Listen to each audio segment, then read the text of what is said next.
నమస్కారం. GSK 75 TV news కి స్వాగతం. కలెక్టర్ కార్యాలయం ముందు సిపిఐ ధర్నా.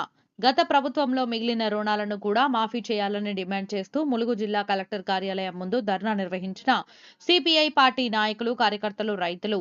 ఈ కార్యక్రమంలో సిపిఐ జిల్లా కార్యదర్శి తోట మల్లికార్జునరావు, సిపిఐ జిల్లా సహాయ కార్యదర్శి జంపాల రవీందర్ పాల్గొని మాట్లాడుతూ రుణాల మాఫీ విషయంలో కట్ ఆఫ్ తేదీ అనేది సరైంది కాదన్నారు. రీషెడ్యూల్ రుణాలకు మాఫీ వర్తింపజేయాలని 2024 డిసెంబర్లోగా కట్ ఆఫ్ గా ప్రకటించాలి. పహానీ నకల్ ద్వారా పొందిన రుణాలను మాఫీ చేయాలి. భూ సమస్యలు పరిష్కరించాలని, ములుగు మండలంలోని బొగ్గుల వాగుపైన డ్యాం నిర్మించాలని డిమాండ్ చేశారు. ఈ కార్యక్రమంలో పాల్గొన్న సిపిఐ జిల్లా సహాయ కార్యదర్శి జంపాల రవీందర్, జిల్లా సమితి సభ్యులు జక్కుల ఐలయ్య, ఇంజం కొమురయ్య, అజ్మద్ పాషా, బండి నర్సయ్య, కుంజే శ్రీనివాస్, గణేష్, మాతంగి శ్యామ్ సుందర్, బోడా రమేష్, మామిడి నటరాజ్, కొయ్యాడ లక్ష్మి, సదయ్య, పరం సింగ్, రాజన్న, సమ్మయ్య తదితరులు పాల్గొన్నారు. దీంట్లో కూడా ఏంటంటే గత ప్రభుత్వం మీరు ఎవరు అప్పులు కట్టకండి, మా ప్రభుత్వం వస్తే రుణాలు మాఫీ చేస్తామని చెప్పినటువంటి పరిస్థితి ఉంది. కానీ ఈ రోజున పానీ నకల మీద అని లేకపోతే గతంలో మరి రీషెడ్యూల్ చేసినట్టు ఇవ్వమని కానీ చెప్తున్నారు. ఇది మంచి పద్ధతి కాదు. గతంలో వాగ్దానాలు ఎన్నికల ముందు ఏది చేసిండ్రో వాగ్దానాలు నెరవేర్చాల్సినటువంటి అవసరం ఉంది. ఆ పద్ధతి కొనసాగించాలి. మీతోటి మేము ఉన్నాం, మీరు కూడా మాతోటి ఉండాలి. ప్రజా సమస్యల విషయంలో ఏమాత్రం రాజీ పడబోవని సందర్భంగా తెలియజేస్తున్నాం. కారణం ఏంటంటే మీరు చెప్పినే కదా, ఆ ప్రభుత్వానికి ఈ ప్రభుత్వానికి తేడా ఉంది. మీరు కానీ చేయకపోతే అందుకని మేము దప్పదప్పాల కింద మీరు చేయకపోతే మేము కంప్లీట్గా సిపిఐ పార్టీ తరఫున భవిష్యత్తులో ఏ రూపంలో ధర్నా చేయాలనుకుంటే రాస్తారోకోనా లేకపోతే ధర్నానా లేకపోతే ఏ పద్ధతిలో చేయాల్సిన పరిస్థితి ఆ పద్ధతులు చేస్తాం. భవిష్యత్తు మొత్తం కూడా పోరాటాలకి ఉంటాయి. మీ మైత్రి మనం మీరు కొనసాగాలి, మనం మంచిగా ఉండాలంటే మీరు ఇచ్చినటువంటి ప్రతి వాగ్దానాన్ని కూడా నెరవేర్చినప్పుడే మీ స్నేహం మా స్నేహం అందరికి ఆమోదయోగ్యంగా ఉంటుంది, పద్ధతిగా ఉంటుంది. కనుక అధికారంలో ఉన్నటువంటి మీరు మన ఏరియాలో ఉన్నటువంటి సమస్యలు మీకు అన్నీ తెలుసు కనుక అన్ని సమస్యల మీద ఎలాంటి ఇబ్బంది లేకుండా చూడాల్సిన అవసరం ఉంది. రుణమాఫీ ఒక్కటే కాదు, మరి మన పెన్షన్ కూడా 2016 ఇస్తున్నారు, 4016 ఇస్తామని చెప్పారు. 4016 దాటేసినటువంటి పరిస్థితి ఉంది. మహిళలకు 2500 రూపాయలు ఇస్తామని చెప్పారు, అది కూడా ఇవ్వటం లేదు. అట్లానే మరి ఎవరి ఇళ్లలో వాళ్లకు ఇల్లు కట్టుకోండి, ఇల్లు కట్టుకుంటే మేము 5000 రూపాయలు ఇస్తామని చెప్పారు, 5000 రూపాయలు కూడా ఇచ్చినటువంటి పరిస్థితి లేదు. ఇట్లాగా 5 లక్షలు, అట్లానే ఎస్సీ ఎస్టీలకు 6 లక్షలు అన్నారు, అది లేదు. ఏది లేకుండా తాత్సారం చేస్తున్నారు. 100 రోజులు అన్నారు, 100 రోజులు గడిచిపోయినాయి. 150 రూపాయలు 150 రోజులైనాయి. అయినా సరే మరి ఏది చేయకుండా ఒక ఇయ్యాలతో సంబరాలంటే మీరు సంబరాలు చేస్తే రానటువంటి వాళ్ళు ఇబ్బంది పడతారు, వచ్చినటువంటి వాళ్ళు సంతోషపడచ్చు. కానీ అందరికి కరెక్ట్ కాదు.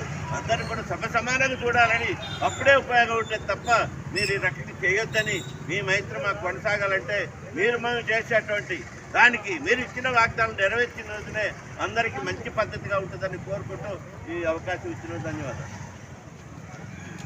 అదేవిధంగా మన ధర్నాను ఈ రుణమాఫీ పూర్తిగా అందరికీ చేయాలని మన సిపిఐ పార్టీ జిల్లా సహాయ కార్యదర్శి జంపాల రవీందర్ గారు కూడా మాట్లాడుతుందిగా కోరుతున్నాం. సరే, ఈరోజు కాంగ్రెస్ పార్టీ ఎన్నికల మేనిఫెస్టోలో ఇచ్చిన హామీలలో ఒక్కొక్కటి చేస్తున్నామని చెప్తా ఉన్నారు. ఈరోజు బ్రహ్మాండమైన సంబరాలు చేసుకునే పని చేస్తూ ఉన్నారు. సంతోషమే, మేము కాదంటలేం. కానీ ఏదైతే ఎన్నికల ముందో మీరు ఏం చెప్పారు, ప్రతి ఒక్క రుణాలు ఏదైతే కేసీఆర్ గవర్నమెంట్లో మిగిలిన రుణాలతో సహా ఈ రోజు వరకు మీరు రూపాయలు కట్టద్దు, మేము అన్ని మేమే మాఫీ చేస్తామని చెప్పడం జరిగింది. మరి ఈ రోజేమో దానికి భిన్నంగా కట్ ఆఫ్ డేట్ అని పెట్టి 2018 డిసెంబర్ 12 తర్వాత తీసుకున్న వాళ్ళకే ఇస్తామని ఒక మాట, మరి 2018 23 డిసెంబర్ వరకు అని మళ్ళొక మాట, ఈ మధ్యలో ఉన్న వాళ్ళకే ఇస్తామంటే మరి అంతకుముందు మాట ఏమైనట్టు? మరి మీ మాట కట్టుబడి ఉండాల్సిన బాధ్యత మీ మీద ఉంటుంది. కాబట్టి మీరు వెంటనే ఈ రోజు చేసుకునే సంబరాలకు మాకు ఎలాంటి అభ్యంతరం లేదు. కానీ మీరు ఆ సంబరాలు విజయవంతం చేసుకోవాలనుకున్నప్పుడు ఖచ్చితంగా మీరు చెప్పిన మాట అమలు చేయాలి.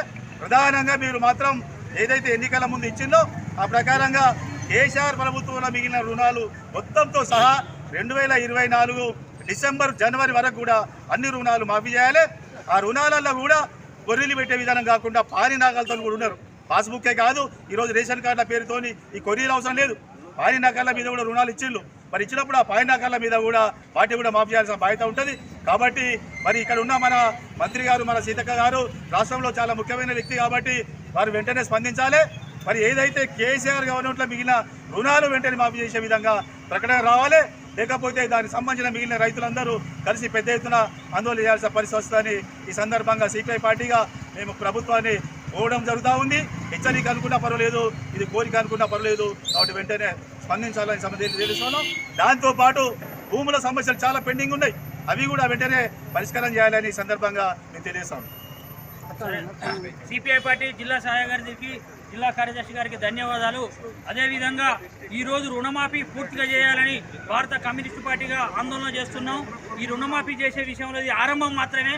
రైతులందరికీ 2024 జనవరి లోపు తీసుకున్న రైతులందరికీ రుణాలు మాఫీ అయ్యేంత వరకు కమ్యూనిస్టు పార్టీ రైతాంగం వెంట ఉంటుందని తెలియజేస్తూ, అదేవిధంగా పానీ నకల ఆధారంగా రుణాలు మాఫీ చేయాలని, అదేవిధంగా రీషెడ్యూల్ రుణాలు కూడా మాఫీ చేయాలని, ప్రతి రైతుకు అప్పు తీసుకున్న రైతులందరికీ బంగారం లోను, ఇతర గ్రూప్ లోన్లు, రైతు మిత్ర లోన్లు అన్ని కూడా మాఫీ చేయాలని, మాఫీ చేసేంత వరకు కూడా కమ్యూనిస్టు పార్టీ రైతాంగం వెంబడి ఉంటుందని తెలియజేస్తూ, ఇది ఆరంభం మాత్రమే, అంతం కాదని తెలియజేస్తూ ఈ ధర్నాను ఇంతటితో ముగిస్తున్నాం. అదేవిధంగా భూ సమస్యలను కూడా పరిష్కరించాలని కమ్యూనిస్టు పార్టీగా ప్రభుత్వాన్ని డిమాండ్ చేస్తున్నాం. వర్ధిల్లాలే భారత కమ్యూనిస్టు పార్టీ, వర్ధిల్లాలే భారత కమ్యూనిస్టు పార్టీ. మాఫీ చేయాలి రైతులు తీసుకున్న రుణాలు అన్నింటినీ, మాఫీ చేయాలి రైతాంగం తీసుకున్న రుణాలు అన్నింటినీ.